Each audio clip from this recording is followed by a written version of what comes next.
Bismillahirrahmanirrahim. Alhamdulillahirabbil alamin. Wa bihi nasta'inu ala umuri dunya waddin. Wassalatu wassalamu ala asyrafil anbiya wal mursalin sayyidina Muhammadin wa ala alihi wa ashabihi ajmain, amma ba'd. Fa inna asdaqal hadithi kitabullah wa khairal hadi hadi Muhammadin sallallahu alaihi wasallam.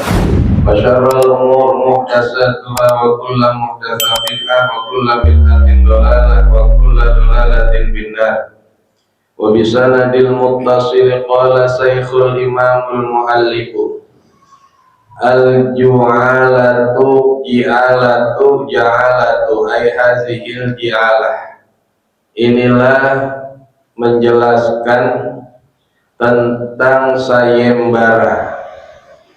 Al-ji'alah bisa dibaca ju'alah, ja'alah, ji'alah. Jadi jimnya bisa kasroh, fathah, atau dhammah. Namanya sayembara. Al-ji'alah lughatan. Adapun makna ji'alah secara tinjauan bahasa disebut ismun lima yuj'alu lil insani ala sayyidin, yaitu sebutan bagi lima yuj'alu, kepada menyebutkan kepada sesuatu yang dijadikan sebagai upah atau sebagai hadiah lil insani, bagi seseorang, ala sayin, atas mencari sesuatu.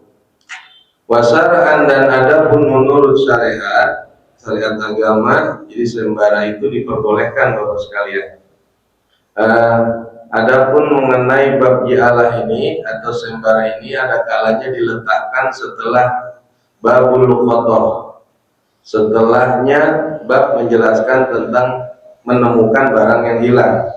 Kayak kemarin ini, berarti menemukan barang yang hilang nyambungnya kepada jualah, disambung karena jualah itu biasanya orang yang malikun, pemilik barang yang hilang, dia bisa membuat sayembara.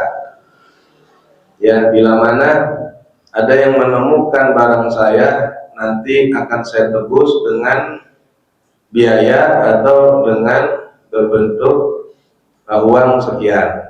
Itu berarti masalahnya di barang yang hilang.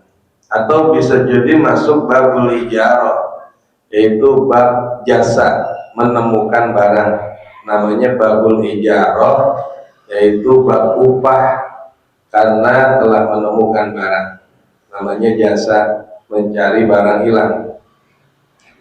Ya, itu secara syariat disebut adalah iltizam iwadin ma'lumin ala amalin muayyanin, yaitu menetapkannya seseorang atas iwadin maklumin, pergantian yang dapat diketahui, pergantian yang jelas atau yang ditentukan, yang dimaklumi. Dimaklumkan itu artinya diumumin bahwa siapa yang mendapatkan barang saya yang hilang, maka segini upahnya, segini hadiahnya. Ala amalin muayyanin, ditentukan atas satu usaha tertentu, satu usaha tertentu. Jadi cari barangnya, jadi disuruh nyari siapa yang menemukan, berarti ada upaya untuk mencari. Adapun arkanul ji'alah, rukun-rukun diadakannya sayembara oleh seseorang itu arbaatun, memenuhi 4 rukun. Yang pertama amalun, ada perbuatannya, ada pelaksanaannya.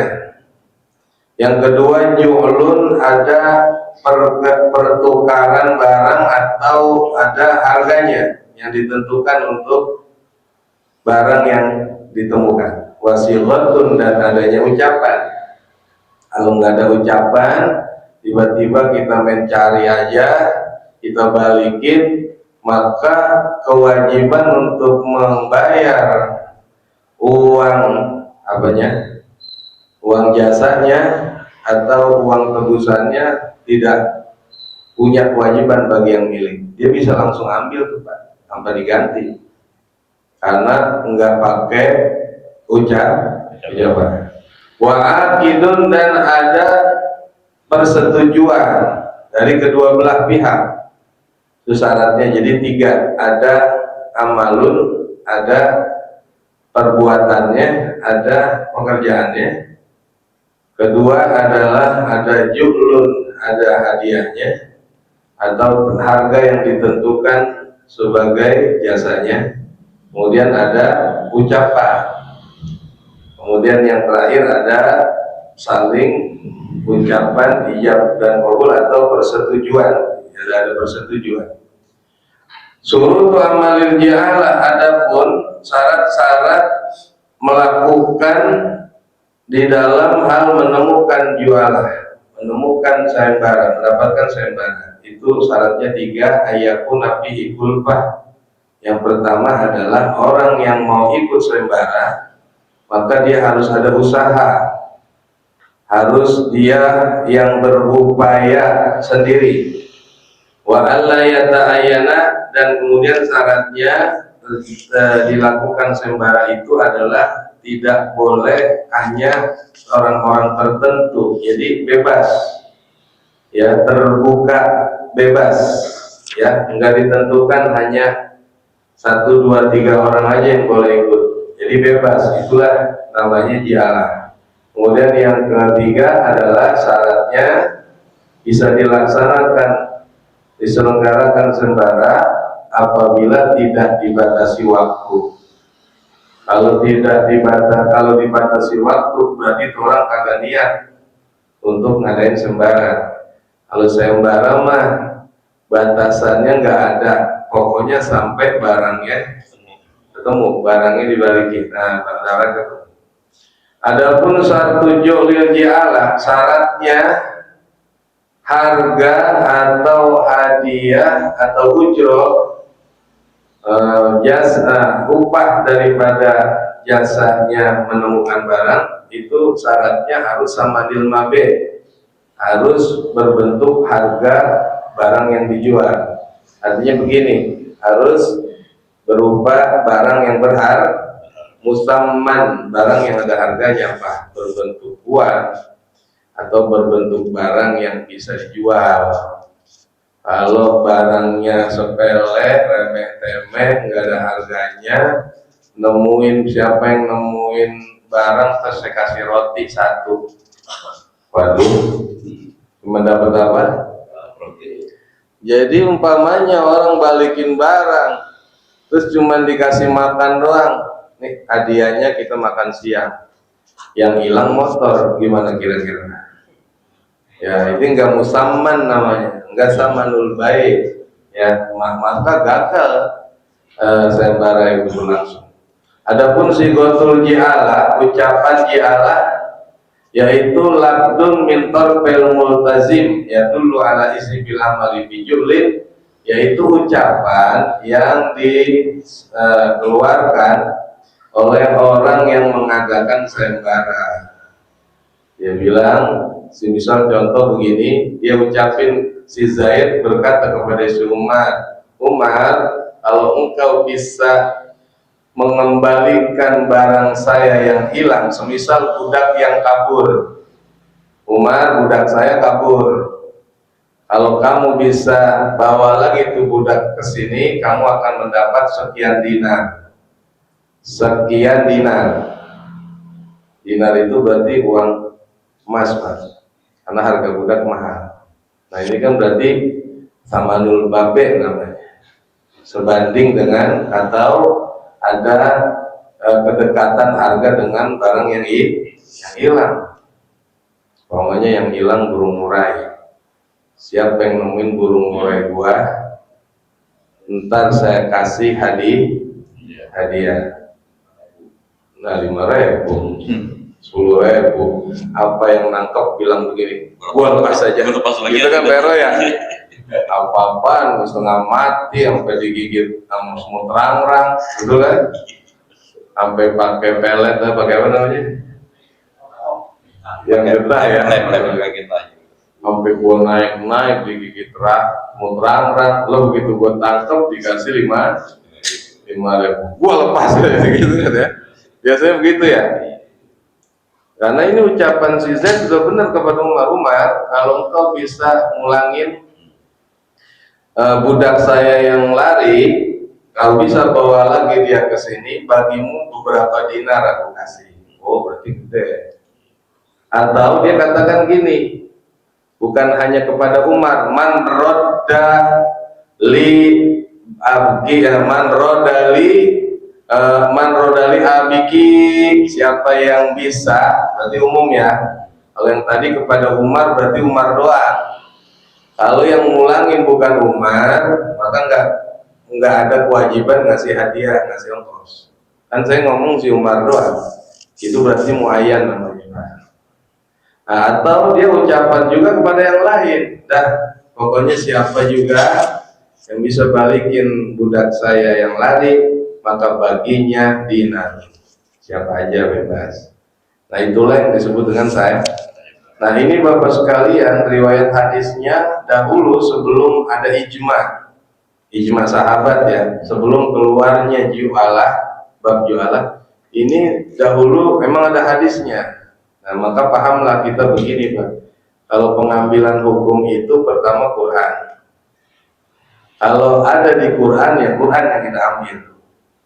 Kalau di Quran belum ada, di Quran itu kan maknanya umum Pak.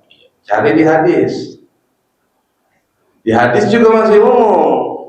Maka carilah di ijma sahabat.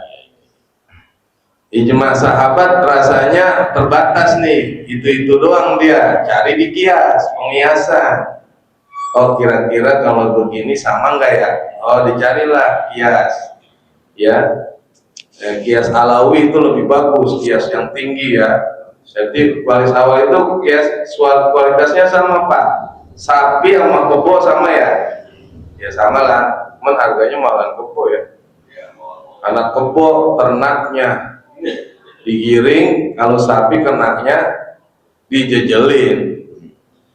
Kalau kebo kan nggak bisa dijejelin ya Pak. Ada nggak kebo dikasih makan gelondong, dikasih penggemukan? Nggak ada, kebo maunya rumput makan. Makanya harganya, tapi dia kias alawi Pak namanya tuh, sebanding walaupun nggak sama. Nah, itu lebih utama lagi. Itu hukum Pak. Jangan kita bilang Qurannya sama, hadisnya sama, belum tentu sama kita. Ntar beda di ijma sahabat. Kalau dia kan nggak pakai ijma. Pokoknya kita mah sama ini. Yang penting Qurannya tetap Quran, terus megang hadis. Oh, belum tentu sama. Dia nggak pegang ijma itu.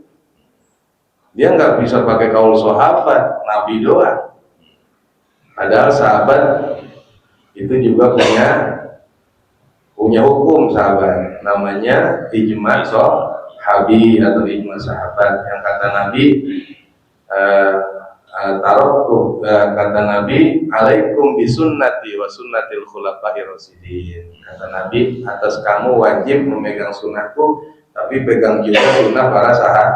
Jadi sahabat punya sunnah juga, disebut waman dunahu. Sunnah itu apa yang disandarkan kepada Nabi, waman dunahu, dan di bawahnya Nabi juga ada sunnah, dan sunnah sahabat. Nah, singkatnya begini, sebelum ada babul ijalah jualah, dahulu riwayat Abu Sa'id Al-Khudri, satu ketika Abu Sa'id Al-Khudri, Nabi nggak ikut di pada jalan sahabat rame-rame. Di tengah perjalanan jauh dia mampir ke satu penduduk, tapi kosong rumahnya, tumben nih nggak ada yang nyambut kita. Biasanya kan kita disambut sebagai tamu istimewa sahabat, tapi sepi banget di kampung. Kenapa? Begitu diselidiki, cari-cari, ternyata mereka lagi kumpul satu wadin, satu jurang. Kenapa? Karena lagi nyembuhin Ra'isul Hayyi min Ahya'il Arabi. Kepala sukunya lagi sakit. Apa sakitnya? Dia kesengat sama hewan berbisa. Apa sih kesengat ya? Keantuk ya Pak RW ya? Kalau di sini misalkan Pak RW lagi keantuk, ya kan? Berarti kan gitu bawa nih rame-rame, Pak sakit. Lah kosong tuh kampung. Tiba-tiba ketemu di satu jurang. Kemudian ditanya, ada apa ini gerangan kalian nggak menyambut? Oh ini karena kepala suku kami kesengat hewan berbisa. Kata penduduk, tolong disembuhin di antara kalian, ada nggak yang bisa nyembuhin? Apa kata sahabat Abu Sa'id Al-Khudri?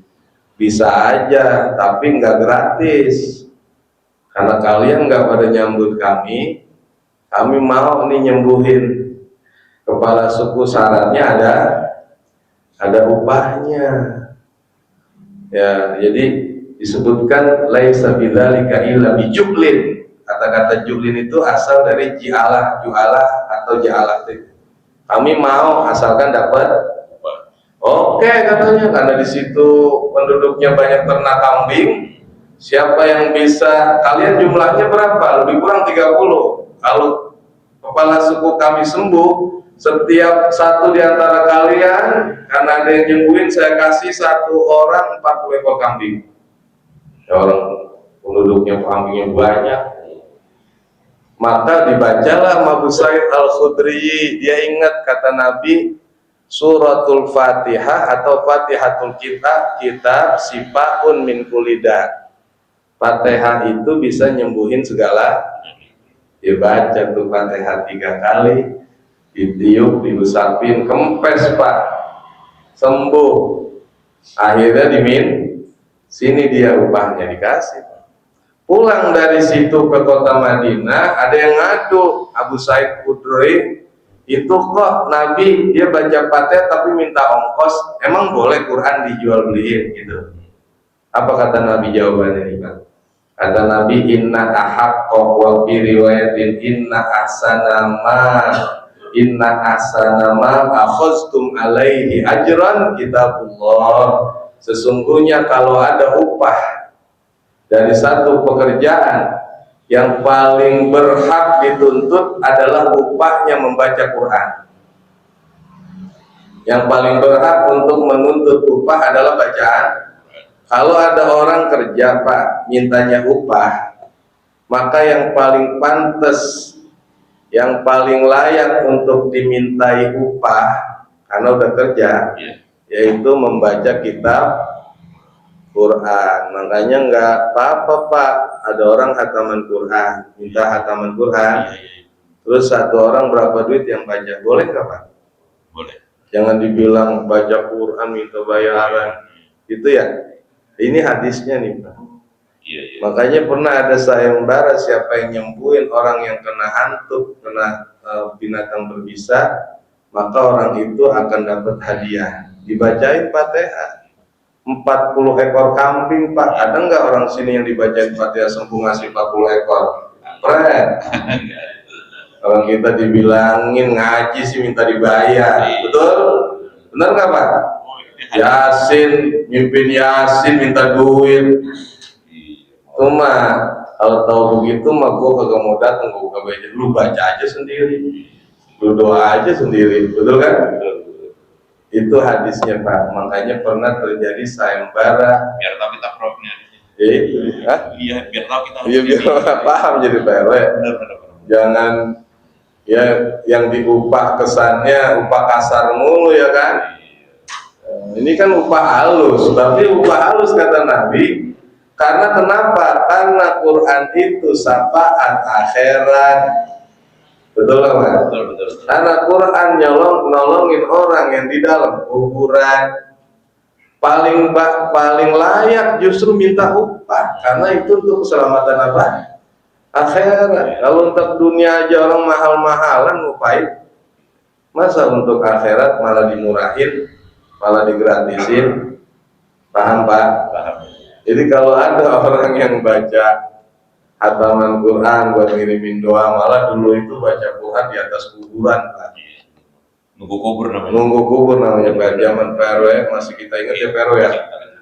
Dibikinin balai-balean, itu lebih bagus lagi Pak. Riwayat hadisnya top itu. Siapa yang makanya setelah selesai nguburin kan balai-balai udah dibikinin malam tuh Pak. Jadi begitu besok dikuburin, masuk ke kuburan jelek, yang ninggak, yang nganterin pulang itu udah mulai ngaji tuh. Pokoknya begitu orang udah pada mau pulang tuh, dia udah mulai baca. Sejak Quran itu dibacakan, setelah kepulangan orang yang nganter ke kubur, itu malaikat nggak mau turun dulu tuh, karena ada yang baca. Itu salah satu syafaatnya. Apa nggak mahal Pak yang begitu Pak? Iya. Pak, bahkan dulu ada di sini orang kaya, saya nggak sebut nama, waktu dia meninggal 40 hari 40 malam, Pak RW masih ingat? Ada kan Pak RW ya? Ada orang kaya, lah kalau satu orang katakanlah sekarang 200 sampai 250 ribu satu kalah ya, kali 40 hari kali seharinya 10 orang, kali berapa? Berapa kontrakan tuh? Iya ya. Ya ini udah bicara harga kan, tapi apa yang begitu nggak boleh, boleh dasarnya. Ya, jadi kemari-mari ngomongnya. Tapi emang kan dasarnya dulu sayembara, ya kan. Siapa yang bisa nyembuhin kepala suku saya itu kakinya, badannya itu bengkak, antuk, hewan berbisa, mati nih Pak kalau kagak ditolongin. Maka silakan siapa saja. Datanglah Abu Said Al-Khudri tampil Ar-Roqi, dia itu ahli ruqyah. Tahu ruqyah nggak Pak? Tahu. Bahkan bukan? Ruqyah itu jampe-jampe, dia bacain Al-Fatihah 3 kali dia baca Fatihah, kemudian dia tiup yang sakit, dielus, kempes. Itulah namanya Ana-Roqi wa anta syafi. Nabi waktu ngobatin orang, Ana-Roqi, aku adalah peruqyah. Orang jam, tapi jampe-jampenya Quran ya Pak, sama hadis, jangan tuk-tuk alang-alang kodok pinggir kali, buduk biar mati sekalian. Wah itu mah nyumpain kodok ya, jangan yang begitu dah, yang begitu nggak boleh Pak. Ayo, nggak boleh yang begitu. Jadi ruqyah selain Quran sama hadis atau sahabat yang pernah mengucap ya, itu boleh. Tapi kalau tuk-tuk alang-alang nggak boleh, saya nggak boleh. Bukan saya doang, Mu'allim Azami, Allah, nggak boleh. Jadi ruqyahnya pakai Quran atau pakai hadis Nabi atau pakai kaul sahabat. Itu banyak tuh. Jadi Bapak pilih-pilih juga, ya kan? Ya, yang kalau begitu tuk-tuk alang-alang nggak boleh. Ya demikian Mas sekalian. Ya cukup ya. Wallahu a'lam bishawab. Al-Fatihah. Bismillahirrahmanirrahim. Alhamdulillahirabbil alamin. Arrahmanir rahim. Maliki yaumiddin. Iyyaka na'budu wa iyyaka nasta'in. Ihdinas siratal mustaqim. Shiratal ladzina